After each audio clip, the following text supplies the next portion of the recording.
नमस्कार. आज आपण बघत आहोत चिवड्याचं थालीपीठ. हे लंच, डिनर, ब्रेकफास्ट यासाठी अशी उत्तम रेसिपी आहे. इथे मी 1 वाटी चिवडा मिक्सरमध्ये फिरवून घेतलेला आहे. तर तो 1 वाटी चिवडा इथे मी घेतलेला आहे.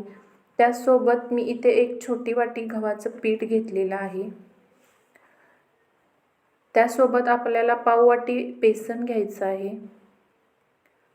इथे मी बारीक चिरलेली 1 हिरवी मिरचीही घातलेली आहे. 1 मध्यम आकाराचा बारीक चिरलेला कांदा घालून घ्यायचा आहे. बारीक चिरलेली कोथिंबीर ही घेतलेली आहे. 1 चमचा पांढरे तीळ. त्याचसोबत आपणाला 1 चमचा लाल मिरची पावडर घालायची आहे. अर्धा चमचा हळद पावडर आणि चवीपुरतं मीठ घ्यायचं आहे.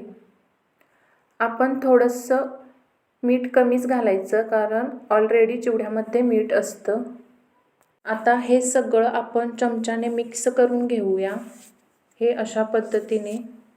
आता थोडं थोडं पाणी घालून आपणाला हे सर्व मिश्रण मिक्स करून याचा गोळा तयार करून घ्यायचा आहे.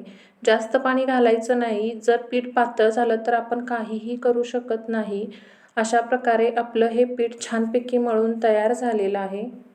याच मिश्रणाचे छोटे छोटे गोळे तयार करून घेऊ. पोळपाटावर एखादा रुमाल हातरून छोटी छोटी थालीपीठे थापून घ्यायची आहेत. थोड्या थोड्या पाण्याचा हात लावून हे थालीपीठ आपणास थापून घ्यायचे आहेत.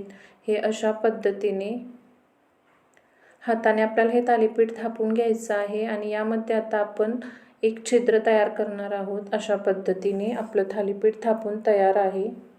थालीपीठ आता आपल्याला भाजून घ्यायचे आहेत. आधी थोडंसं तेल टाकून घेऊया आणि त्यावरती हे थालीपीठ टाकून घेऊया. हे चांगलं भाजण्यासाठी यावरती झाकण लावूया. एक 2-3 मिनिटानंतर आपल्याला हे झाकण ओपन करून पाहायचं आहे आणि हे थालीपीठ पलटून घ्यायचं आहे आणि खरपूस असं भाजून घ्यायचं आहे. हे थालीपीठ चांगलं खरपूस असं भाजलेलं आहे. चांगलं दोन्ही बाजूनी खरपूस हे असं थालीपीठ भाजलेलं आहे. आता आपण हे काढून घेऊया. आपली थालीपीठं तयार झालेली आहेत.